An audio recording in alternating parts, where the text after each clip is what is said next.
ಆತ್ಮೀಯ H16 news ಅರ್ಥಾತ್ Chidananda news ವೀಕ್ಷಕರು, ತಮ್ಮೊಂದಿಗೆ ನಾನು ಎಂ.ಐ. ಮಲ್ಲಪ್ಪ ಜೊತೆ.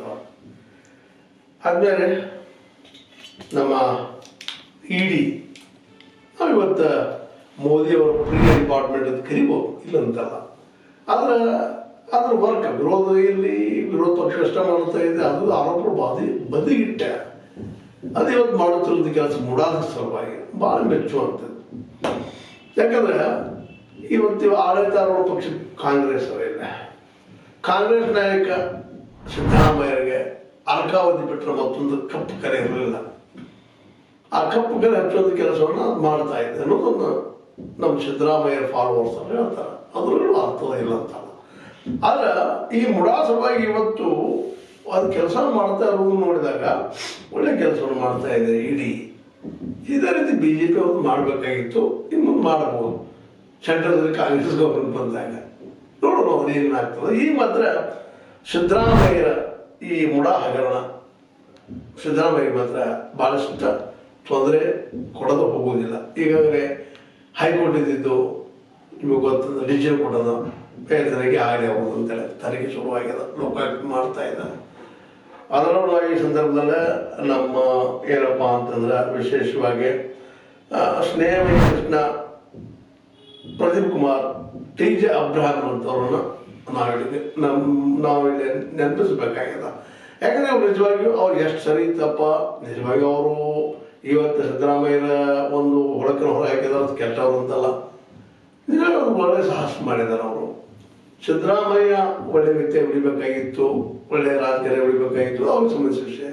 ಅದು ಅವರ ವಿರೋಧ ತನಿಖೆ ಮಾಡಿಸೋದಕ್ಕಾಗಿ ನಿಂತ ಕಾರಣಕ್ಕಾಗಿ ಇವತ್ತು ಸಿದ್ದರಾಮಯ್ಯ ಒಂದು ರೀತಿಯಿಂದ ಆರೋಪಿ ಸ್ಥಾನದಲ್ಲಿ ಬಂದಿದ್ದಾರೆ. ಅದಕ್ಕೆ ಕಾರಣ ಈಗ ನಿಮಗೆಲ್ಲ ಗೊತ್ತದ.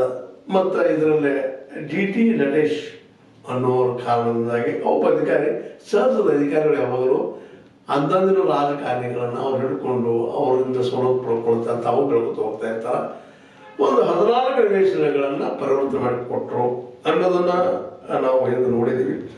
3.24 ಲಕ್ಷ ರೂಪಾಯಿ ಖರೀದಿ ಸಮಯದಲ್ಲೇ ಮಲ್ಲಿಕಾರ್ಜುನ ಸ್ವಾಮಿಯವರು ಕೊಟ್ಟಿದ್ರು. ಆದರೆ ಅದರಿಂದ ಬದಲಾಗಿ 50-50 ಅಂತ ನಾವು ಕರಿತೀವಿ. ಏನಪ್ಪ ಅಂತಂದ್ರೆ 14 ನಿವೇಶನಗಳನ್ನು ಕೊಟ್ಟರು ಇವರು. ಯಾರಿಗೆ? ಪಾರ್ವತಿಯವರಿಗೆ, ಅಂದ್ರೆ ಸಿದ್ದರಾಮಯ್ಯರ ಹೆಂಡತಿ ಅಣ್ಣನಿಗೆ, ಸಹೋದರನಿಗೆ. ಅದ್ರ ವ್ಯಾಲ್ಯೂಯೇಷನ್ ಇವತ್ತು 56 ಕೋಟಿ, ಮಾರ್ಕೆಟ್ ವ್ಯಾಲ್ಯೂ 56 ಕೋಟಿ ಆಗ್ತದೆ. ಅಂದ್ರೆ 3-4 ಲಕ್ಷ ಹೇಳೋದಕ್ಕೆ 4ಕ್ಕೆ ಎಷ್ಟು ಪಟ್ಟಾಯ್ತಪ್ಪ ಲಾಭ ಅವರಿಗೆ. ಇದು ಇವತ್ತು ಸಿದ್ದರಾಮಯ್ಯ ಲಾಭ ಆಗೋದು ನಾವು ಇಲ್ಲಿ ದುಃಖ ಪಡೋದು ಅಥವಾ ಸಂತೋಷ ಪಡೋದಲ್ಲ. ಆದರೆ ಇಲ್ಲೇ ಇವರು ಒಬ್ಬರ ಕಾರಣದಿಂದ ಎಷ್ಟು ಜನ ಲಾಭ ಮಾಡ್ಕೊಂಡು ಅಂತ ಇದನ್ನು ರಾಜಕಾರಣಿಗಳು ಅರ್ಥ ಮಾಡ್ಬೇಕಾಗಿದೆ. ಇವ್ರು ಹೇಳಿದ್ರಂತ ಲ್ಯಾಂಡ್ ಮಾಫಿಯಾ ಅಥವಾ ಹೇಳೋದವ್ರು ಯಾರು ದುಡ್ಡನ್ನು ಯಾರಿಗೆ ಪಾರ್ಟಿ ಫಂಡಕ್ಕೆ ಕೊಡ್ತಾರ ಅನ್ನೋದು ಅವ್ರಿಗೆ ಗೊತ್ತಿಲ್ಲ, ಮುಗ್ಧರಲ್ಲ ನಮ್ಮ ಸಿದ್ದರಾಮಯ್ಯ. ಆ ಒಂದು 14 ನಿವೇಶನ ರೇಟ್ 56 ಕೋಟಿ ಇರಲಿ, 50 ಕೋಟಿ ಇರಲಿ, ಆಯ್ತಿಲ್ಲ ಅಂತಲ್ಲ. ಅದ್ರ ಮೂರು ರೇಟ್ ಎಷ್ಟಿದಪ್ಪ ಅಂದ್ರೆ ಕೇವಲ 3,24,24,000 ರೂಪಾಯಿ ಕಿಮ್ಮತ್ತು ತೊಗೊಂಡಿದ್ರು. ಅದಕ್ಕೆ ಅದ್ರ ಬದಲಾಗಿ ಇಷ್ಟು ಮಾಡ್ಕೊಂಡ್ರು. ಹೀಗೆ ಇದನ್ನ ಆಧಾರ ಇಟ್ಕೊಂಡು ನೀವು ತಿಂದಿರಲ್ಲ, ನಾವೇ ತಿನ್ನಬಾರ್ದು ಅಂತೇಳಿ ಇಲ್ಲಿ ಉದ್ಯಮಿಗಳಾಗಿರ್ಬೋದು, ಎಸ್ಟೇಟ್ ಉದ್ಯಮಿಗಳು, ರಿಯಲ್ ಎಸ್ಟೇಟ್ ಉದ್ಯಮಿಗಳು, ರಾಜಕಾರಣಿಗಳು, ಅಧಿಕಾರಿಗಳು ಇವರೆಲ್ಲ ಕೂಡ 1,094 ನಿವೇಶನಗಳನ್ನು ಹೊಡ್ತಾರೆ ಅವರು ಬೇರೆಗಳು. ಅದಂತ ನಮ್ಮ ಕನ್ನಡ ಗಾದಿ ಮಾಡ್ತಾರಲ್ಲ, ಏನೋ ಆಯ್ತದೆ ಹೇಳ್ಬಾರ್ದು ನಮ್ಮನ್ನ. ಹಂಗೆ ಯಾರ್ದೋ ಹೆಸರ ಯಾರ್ದೋ ಇದು ಅನ್ನುವಂಗ ಇವ್ರು ತಪ್ಪು ಮಾಡಿಸಿದ್ರು. ಇಷ್ಟೆಲ್ಲ ಬಂದು ಹೊಡ್ಕೊತಾರೆ ಬಿಡೋಣ. 14 ನಿವೇಶನ ಇಲ್ಲ, 1,094 ನಿವೇಶನಗಳು. ಇದಕ್ಕೆಲ್ಲ ಕೇವಲ ನಮ್ಮ ಸಿದ್ದರಾಮಯ್ಯ ಕಾರಣ ಅಂತಲ್ಲ, ಇಂಥ ರಾಜಕಾರಣ ಅನೇಕರ ಕಾರಣ. ಇವರು ತಪ್ಪು ಮಾಡೋದ್ರಿಂದ ಇವತ್ತು ನೋಡಿ ಅದಾನಿ ಅಂತ ದೊಡ್ಡ ಟೈಕೋನ್ ಅದಕ್ಕೆ ಶಬ್ದ ಇಲ್ಲ, ಡ್ರಾಗಾವ್ ಅನ್ಬೇಕು, ಆನೆ ಅನ್ನೋದು ಅನಕೊಂಡ ಅಂತ ಆರ್ಥಿಕ ಒಬ್ಬ ವ್ಯಕ್ತಿ ಬಂದು ಇಡೀ ದೇಶದ ಅರ್ಥವ್ಯವಸ್ಥೆಯನ್ನು ಇವತ್ತು ದಿವಾಳಿ ಮಾಡ್ತಾ ಇದ್ದಾರೆ ಕೇವಲ ಒಂದು ಪಾರ್ಟಿ ಫಂಡ್ ಸಲುವಾಗಿ. ಇವತ್ತು ಇದನ್ನು ಭಾಳ ಎಚ್ಚರಿಕೆದಾಗಿ ಮಾತಾಡ್ತಾ ಇದ್ದೀನಿ. ಯಾಕಪ್ಪ ಅಂತಂದ್ರೆ ಸಿದ್ದರಾಮಯ್ಯ ಅಂತವರು, ಮೋದಿ ಅಂತವರು ತಾವು ರಾಜಕೀಯವಾಗಿ ಗೆಲ್ಲುವ ಸಲುವಾಗಿ ಯಾರಾದ್ರೂ ಸಹಾಯ ಪಡ್ಕೊಂಡ ಇವತ್ತು 52 ಕೋಟಿ ರೂಪಾಯಿಗಳ ಆಸ್ತಿ ಮಾಡ್ರು ಸಿದ್ದರಾಮಯ್ಯನವರು. ಅವ್ರ ರೆಕಾರ್ಡ್ ಪ್ರಕಾರ ADR ರೆಕಾರ್ಡ್ ಪ್ರಕಾರ ಅಷ್ಟು ದುಡ್ಡು ಮಾಡೋ ಅವಶ್ಯಕತೆ ಇತ್ತ ಅಂದಾಗ ಸಹಜವಾಗಿ ಇವತ್ತು ಎಲೆಕ್ಷನ್ ನೋಡಿದಾಗ ದುಡ್ಡು ಹಂಚೋದು ನೋಡಿದಾಗ ಮತ್ತೆ ನೋಡಿದಾಗ ಅವಶ್ಯಕತೆ ಇವತ್ತು ದುಡ್ಡು ಹೇಗೆ ದುಡ್ಡು ಕೇಂದ್ರ ಆಗಿತ್ತು ಇದು ರಾಜಕಾರಣ ಅಂತೇಳಿ ಸಹಜವಾಗಿ ಯಾರಿಗಾದ್ರೂ ಹೊಳಿಸ್ತದೆ. ಹೀಗಾಗಿ ಬರೀ ಒಂದು 14 ನಿವೇಶನ ಸಲುವಾಗಿ ಎಷ್ಟು ಮಂದಿ ಚುರುಕಲ್ಲಿ ಹೋಗ್ಬಿಟ್ಟಿರಪ್ಪ ಅಂತಂದ್ರೆ 1094 ನಿವೇಶನ. ಇದರ ರಾಜಕಾರಣಿಗಳದಾರ, ಅಧಿಕಾರಿಗಳದಾರ, ರಿಯಲ್ ಎಸ್ಟೇಟ್ ಮಂದಿ ಇದ್ದಾರೆ, ಎಲ್ಲರೂ ಕೂಡ ಹೋಗ್ತಾ ಟೈಮ್ ಯಾರು ಇನ್ನೂ ಗಾಡಿ ಬಂದಿಲ್ಲ ಯಾರ್ದೋ ಅಂದ್ರೆ ಎಲ್ಲ ಒಂದು ಜಾತ್ರೆ ಯಾರು ಮಾಡ್ಕೊಂಡು ಹೋಗ್ಬಿಟ್ರು ಅಂತ ಹಿಂಗಾಗಿಬಿಡೋದು. ಅದಕ್ಕೆ ಇವತ್ತೆಲ್ಲ ಕೂಡ ಸಿದ್ದರಾಮಯ್ಯ ಒಂದು ಕುತ್ತಿಗೆಗಾಳುವಂಥ ಪ್ರಸಂಗ ಬಂದರು. ಇಡೀ ಅಂತಿ ಜಬರ್ದಸ್ತಾಗಿದ್ದಾರೆ ಇನ್ವೆಸ್ಟಿಗೇಷನ್ ಮಾಡ್ತಾ ಮಾಡಿ ಹೆಂಗಾದ್ರೂ ಮಾಡಿ ಸಿದ್ಧಾಗಿದ್ದ ಮಾಡಿ ಸಿದ್ದರಾಮಯ್ಯ ಹೆಸರು ಕೆಡಿಸ್ಬೇಕು ಅಂದ್ರೆ ರಾಜಕೀಯವಾಗಿ ಅವ್ರನ್ನ ಹನನ ಮಾಡಬೇಕು ಅನ್ನೋದು ಇದನ್ನಿರುವಂಥ ಉದ್ದೇಶ. ಅವ್ರಿಗೂ ಏನಪ್ಪ ಇಡೀ ಮೋದಿ ಅವ್ರು ಬೇಡ ಅಂದ್ರೆ ಮನೆಗೆ ಹೋಗ್ಬಿಡ್ತಾರೆ ಅಷ್ಟೇ. ಈಗ ಮೋದಿ ಅವ್ರಿಗೆ ಇವ್ರು ಹೊಡಿಬೇಕಂತಿಲ್ಲ, ಇವ್ರು ವ್ಯಕ್ತಿತ್ವ ಕಡಿಮೆ ಮಾಡ BJP ಕರ್ನಾಟಕ ಸ್ಟ್ಯಾಂಡ್ ಮಾಡಬೇಕು ಅಂತ ಅದಕ್ಕೆ ಮೂಡ ತೆಗೆದ ಮಾಡೋದ್ರೆ ಇವನ್ನ BJP ಜನರು ಇದ್ದಾರೆ. ಅದು ಈ ಭೂಮಿ ಹೊಡೆದವ್ರು 1094 ನಿವೇಶನಗಳಲ್ಲಿ BJPಗೂ ಇದ್ದಾರೆ, ಕಾಂಗ್ರೆಸ್ಗೂ ಇದ್ದಾರೆ, ನಮ್ಮ HDK ಅವರ JDS ದವರು ಇದ್ದಾರೆ. ಇವರೆಲ್ಲ ಕೊಟ್ಟಿದ್ದು ಮಣ್ಣು ಕೊಟ್ಟಿದ್ದಾರೆ. ಒಂದು 5,000-6,000 ಕೋಟಿ ರೂಪಾಯಿ ಅವು ವ್ಯವಹಾರ ಆಗಿರುತ್ತೆ ಒಂದು ಅಂದಾಜು ಮಾಡ್ತಾರೆ. ಹಿಂಗಿದ್ದಾಗ ಅದ್ರಾಗ ಈಗ 300 ಕೋಟಿ ರೂಪಾಯಿ ಆಸ್ತಿ ಅಂದ್ರೆ 142 ಸ್ಥಿರ ಆಸ್ತಿಗಳನ್ನು ಅಂದ್ರೆ ಈ ನಿವೇಶನಗಳನ್ನು ಟೂಲ್ ಹಾಕೊಂಡಾರಂತ ನಮ್ಮ ED ಅವರು. ಮತ್ತು 300 ಕೋಟಿ ರೂಪಾಯಿದಷ್ಟು ಆಸ್ತಿಯನ್ನು ED ವಶ ಪಡ್ಕೊಂಡ್ಬಿಟ್ಬಿಟ್ಟಾರೆ. ಒಳ್ಳೆ ಕೆಲಸ ಅಂತ ಅಂತಲ್ಲ, ಆದ್ರೆ ಕೇವಲ ವಿರೋಧಿಗಳಿಗೆ ಮಾತ್ರ ಅಥವಾ ಸಿದ್ದರಾಮಯ್ಯಗೆ ಮಾತ್ರ ಅಲ್ಲ, ಇದ್ರಾಗ ಎಲ್ಲರೂ ಸಿಕ್ಕೊಂಡು ಬಿಟ್ಟಿದ್ದಾರೆ. ಹೀಗಾಗಿ ಇವನ್ನ ಅವ್ರಿಗೆ ಬೇಕಾದಂಥವ್ರು ಅವ್ರಿಗೆ ಬೇಡ ಅಂತವ್ರು ಅವ್ರು ಕೊಟ್ಟಿರೋ ನಾವು ಮಾಡಿದ್ವಿ, ಅವ್ರು ಕೊಟ್ಟಿರೋ ನಾವು ಮಾಡಿದ್ವಿ ಮಾಡಿದ್ದಾರೆ, ಎಲ್ಲ ಹೊಡ್ಕೊಂಡಿದ್ದಾರೆ. ಅವರೆಲ್ಲ ಇವತ್ತು ಸಿಕ್ಕೊಂಡು ಒದ್ದಾಡ್ತಾ ಇದ್ದಾರೆ. ಎಲ್ಲ ಪ್ರಾಮಾಣಿಕ GT ದೇವೇಗೌಡರು ಪ್ರಾಮಾಣಿಕ ಅಂತ ಅನಿಸ್ತಿದ್ರು ನಮಗ, ವಿಶ್ವನಾಥ್ ಅವರು ಹಂಗೆ ಅನಿಸ್ತದೆ. ಇನ್ನೂ ಅನೇಕರು ಇದ್ದಾವೆ ಚಾಕೊಂಡಿದ್ದಾರೆ. ಎಲ್ಲರೂ ಹೊಡ್ಕೊಳ್ಳಿ ನೋಡಿದಾರೆ. ಒಂದು 2 ನಿಮಿಷ ನಮಗೂ ಇಲ್ಲಪ್ಪ ಅದೆಲ್ಲ ಪಾಠ ಹೊಡ್ಕೊಂಡಿದ್ದಾರೆ. ಇವತ್ತು ಇಡೀ ಎಲ್ಲ ನಮ್ಮ ರೈತರಲ್ಲ ಏನು ಒಣಾದ್ರ ಜೋಡಿ ಹಸಿರು ಸುಟ್ಟಿತಂತೇಳಿ ಅವರು ಸುಟ್ಕೊಂಡು ಹೋಗ್ತಾ ಇದ್ದಾರೆ. ಬಟ್ ಇದು ಏನಪ್ಪ ಸಾರ್ವಜನಿಕ ಆಸ್ತಿ, ಸಾರ್ವಜನಿಕ ಸೇರ್ಬೇಕಾದಂಥ ವಸ್ತು. ಅದನ್ನು ಈ ರೀತಿಯಾಗಿ ನಾವು ದಿವಾಳಿ ಎಬ್ಸೋದು ಎಷ್ಟರ ಮಟ್ಟಿಗೆ ಸರಿ ಅನ್ನೋದನ್ನು ಸ್ವತಃ ಇವತ್ತು ನಮ್ಮ ಸಿದ್ದರಾಮಯ್ಯ ವಿಚಾರ ಮಾಡಬೇಕಾಗಿದೆ.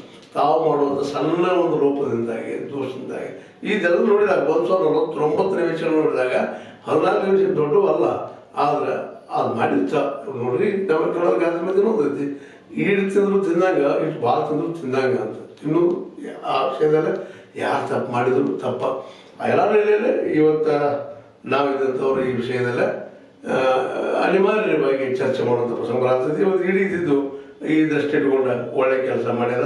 ಮತ್ತು ಇವೆಲ್ಲ ಅಕ್ರಮಗಳು ವಿಶೇಷವಾಗಿ ಹಿಂದಿನ ಆಯುಕ್ತ ದಿನೇಶ್ ಕುಮಾರ್ ಅವರು ಇದ್ದಾಗಿದ್ದು ಮತ್ತು ಅವರು ಇದರ ಭಾಗಿಯಾಗಿದ್ದಾರೆ. ಅನೇಕ ಆಯುಕ್ತರು ಅನೇಕ ರಾಜಕಾರಣಿಗಳು ಒಂದು ರಿಯಲ್ ಎಸ್ಟೇಟ್ದಾರರು ಎಲ್ಲ ಇದರಿಗೆ ಇನ್ವಾಲ್ವ್ ಆಗಿದ್ದಾರೆ ಅಂತೇಳಿ. ಬಟ್ ಇದೆಲ್ಲ ಕೂಡ ಸಿದ್ದರಾಮಯ್ಯರ ವ್ಯಕ್ತಿತ್ವ ಸಲುವಾಗಿ ಸಿದ್ದರಾಮಯ್ಯ ಸಿಕ್ಕೊಂಡಿದ್ದಾರೆ.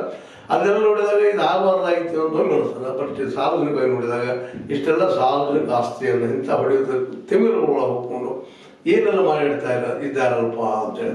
ಅದಕ್ಕಾಗಿ ದೊಡ್ಡವರು ಆದಂಥವರು ರಾಜಕಾರಣಿಗಳು ಸಿದ್ದರಾಮಯ್ಯನಂಥ ಹಿರಿಯರು ಇಂಥ ತಪ್ಪುಗಳನ್ನ ಆದಷ್ಟು ಮಾಡದಿದ್ರೆ ಎಷ್ಟೋ ಬೇಕಷ್ಟು ಪರಿಣಾಮಗಳು ಆಗುವಂಥ ಸಾಧ್ಯತೆಗಳು ಇರ್ತಾವೆ. ಆದರೆ ಇವತ್ತು ಮಾಡಿ ಆಗಿ ಹೋಗ್ಯಾರ. ಇದರಿಂದ ಏನು ಉಳಿತಾರೆ ಇಲ್ಲ ಅಂತಲ್ಲ. ಯಾಕಂದ್ರೆ ನಮ್ಮ ಬೆಲಿ ಹೇಗಿರ್ತಪ್ಪ ಅಂತಂದ್ರೆ ದೊಡ್ಡ ದೊಡ್ಡ ತಿಂಗಳು ಹಿಡಿಯಾಗಿರೋದಿಲ್ಲ, ಸ್ವಲ್ಪ ಬೇಗ ಹಿಡ್ಕೊಂಡು ತಿಂದು ಹೋಗುವಂಥದ್ದು. ಹೀಗಾಗಿ ಇದ್ರೆ ಅವರೆಲ್ಲ ಹುಡ್ಕೊಂಡು ಹೋಗ್ತಾರೆ ಅಂತ ಅನಿಸ್ತದೆ.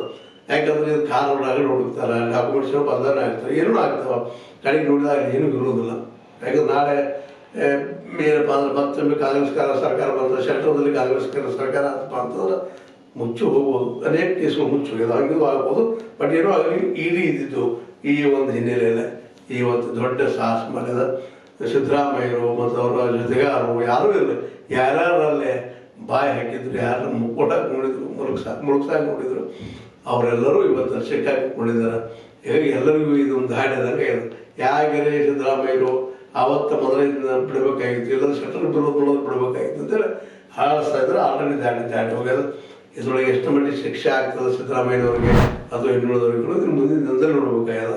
ಬಟ್ ಈ ದೊಡ್ಡ ಆಸ್ತಿಯನ್ನು 300 ಕೋಟಿ ರೂಪಾಯಿ ಆಸ್ತಿಯನ್ನು ಹಿಡಿದಿದ್ದು ವಶ ಮಾಡ್ಕೊಳ್ಳೋದು ಅದರ ಮುಖ್ಯ ಅಧಿಕಾರಿಗಳ ಮತ್ತು ರಿಯಲ್ ಎಸ್ಟೇಟ್ ಉದ್ಯಮಿಗಳ ಇವ್ರದ್ದೆಲ್ಲರದಲ್ಲಿ ಇವ್ರದ್ದು 142 ಸ್ಥಿರ ಆಸ್ತಿಗಳನ್ನು ತನ್ನೊಳಗೆ ತಕ್ಕೊಂಡ್ಬಿಟ್ಟದ. ಹೀಗಾಗಿ ಈ ಒಂದು ದೊಡ್ಡ ಹಗರಣ ಇವತ್ತು ನಡೆದ ಇದರ ಪೂರ್ಣ ತನಿಖೆ ಆಗಲೇಬೇಕಾದಂಥದ್ದು. ಯಾರು ಇದ್ದಂಥವ್ರು ಎಲ್ಲರೂ ಶಿಕ್ಷೆ ಆಗಬೇಕಾದ್ದು. ಸಿದ್ದರಾಮಯ್ಯ ಇದ್ರೆ ಅವ್ರಿಗೂ ಆಗಲಿ. ಯಾಕಪ್ಪ ಅಂತಂದ್ರೆ ಅದಕ್ಕೇನು ಪೂಕ್ತರಿಲ್ಲ. ಯಾಕಂದ್ರೆ ಅವ್ರು ಮಾಡಲಿ ಯಾರು ಮಾಡಲಿ ಮಾಡೋದಕ್ಕೆ ದೂರ ನೋಡಿದ್ದು ಇದ್ದಿದ್ದ ಅದಕ್ಕೆ ಪ್ರಭಾವ ಬೀರಿದಾರೋ ಬಿಟ್ಟಾರೋ ಅದನ್ನು ಮಾತಾಡೋದಿಂದಲೂ ಯಾರಿಗೆ ಅವ್ರದ್ದು ಇದ್ರೆ ಅವ್ರದ್ದು ಆಗಿಲ್ಲದ್ರೆ ಇಲ್ಲ. ಒಟ್ಟು ಶಿಕ್ಷೆ ಆದ್ರೂ ಒಳ್ಳೆಯದು. ಯಾಕಂದ್ರೆ ಮುಂದೆ ಬರುತ್ತಿರುವಂಥ ಜನರಿಗೆ ಭಯ ಇರ್ತದೆ. ಹೌದು ಬಾ ತಪ್ಪು ಮಾಡಿದ್ರೆ ನಮ್ಗೆ ಶಿಕ್ಷೆ ಆಗ್ತದೆ, ಎಂಥ ಸಿದ್ದರಾಮಯ್ಯ ಬಿಟ್ಟಿಲ್ಲ ನಮ್ಮನೇನು ಬಿಡ್ತಾರೆ ಅನ್ನುವಂಥ ಕಾರಣಕ್ಕಾಗಿ ಎಲ್ಲ ನಡೆಯಲ್ಲಿ ಈ ಒಂದು ಮುಡ ಇವತ್ತು ಗುಡ್ ಎಕ್ಸಾಂಪಲ್ ಆಗಿದೆ ಎಲ್ಲರಿಗೂ. ಮತ್ತು ಈ ಮುಡಾದಲ್ಲಿ ಏನು ಭಾಗಿಗಳಿದ್ದಾರೆ ಎಲ್ಲರಿಗೂ ಶಿಕ್ಷೆ ಆಗಬೇಕು. ಯಾಕಂದ್ರೆ ನಿಜವಾದ ಈ ಥರದ ವಾರಸ್ದಾರ ಯಾರಪ್ಪ ಅಂತಂದ್ರೆ ಇಲ್ಲಿ ಪ್ರಾಮಾಣಿಕ ವ್ಯಕ್ತಿಗಳು ಜನರು. ಅವರಿಗೆಲ್ಲ ಜನಸಾಮಾನ್ಯರ ಟ್ಯಾಕ್ಸ್ ಕಟ್ಟಿದಿಲ್ಲ, ಗೌರ್ಮೆಂಟ್ ನಡೀತಾ ಇರ್ತದೆ. ಜನಸಾಮಾನ್ಯರಿಗೆ ಅದು ಹೋಗಬೇಕಾಗಿದ್ದು ಕೇವಲ ಇವತ್ತು ದುಡ್ಡಿದವ್ರು ಪಾಲಾಗ್ತಾ ಇರೋದು ಮಾತ್ರ ಅತ್ಯಂತ ನೋವಿನ ವಿಷಯ. ಹೀಗಾಗಿ ಈ ಎಲ್ಲ ನೆಲೆಯಲ್ಲಿ ನಾವಿವತ್ತು ನೋಡೋದ ಸಲುವಾಗಿ ಭಾಳಷ್ಟು ಚರ್ಚೆ ಮಾಡೋ ಜೊತೆಗೆ ಅಲ್ಲಿ ತಪ್ಪಿತಸ್ಥರಿಗೆ ಅಲ್ಲ ಶಿಕ್ಷೆ ಆಗುವಂಥ ವ್ಯವಸ್ಥೆ ನಮ್ಮ ನ್ಯಾಯಾಲಯ ಮಾಡಿದ್ರೆ ನಿಶ್ಚಿತವಾಗಿಯೂ ಇವು ಸ್ವಲ್ಪ ಏನು ನ್ಯಾಯಾಂಗದ ಮೇಲೆ, ಶಾಸಕಾಂಗದ ಮೇಲೆ, ಕಾರ್ಯಾಂಗದ ಮೇಲೆ ಎಲ್ಲರೂ ವಿಶ್ವಾಸ ಕಡಿಮೆ ಆಗುವಂಥ ಸಂದರ್ಭದಲ್ಲಿ ಎಲ್ಲರಿಗೂ ಒಂದು ರೀತಿ ಮತ್ತು ಭಯ ಮತ್ತು ವಿಶ್ವಾಸ, ಪ್ರಾಮಾಣಿಕ ವಿಶ್ವಾಸ ಮೂಡ್ತದೆ, ಅಪ್ರಾಮಾಣಿಕರಿಗೆ ಭಯ ಹುಡ್ತದೆ. ಇದು ಮಾಡಿದ್ರೆ ತಪ್ಪಾಗ್ತದಪ್ಪ ಅಂತೇಳಿ ಯಾರಲ್ಲಿ ಮುಡಾವಣಿ ಇವತ್ತು ನೋಡ್ಬೇಕಾಗಿದೆ. ಕೇವಲ ಸಿದ್ದರಾಮಯ್ಯ ಪ್ರಾಮಾಣಿಕದಪ್ಪ ಉಳಿಬೇಕಂತಲ್ಲ, ಅವ್ರದ್ದು ತಪ್ಪಿದ್ರೆ ಅವರು ಇರಲಿ ಇನ್ನಿಳಿದವರು ಇರಲಿ ಅಂತ ಹೇಳ್ತಾ ಇದು ನಿಮಗೆ ಲೈಕ್ ಆಗಿರ್ಬೋದು. ಲೈಕ್ ಮಾಡಿ, ಶೇರ್ ಮಾಡಿರಿ, ಕಮೆಂಟ್ ಮಾಡಿರಿ, ಜೊತೆ ಸಬ್ಸ್ಕ್ರೈಬ್ ಉದ್ದೇಶ ಹೋಗಬೇಡ್ರಿ. H16 ನ್ಯೂಸ್ ಅರ್ಥಾತ್ ಹೇಳಿ ಸಿದ್ದರಾಮಯ್ಯ ಸತ್ಯದ ಕೈಗೊಂಡೆ ವಂದನೆಗಳು.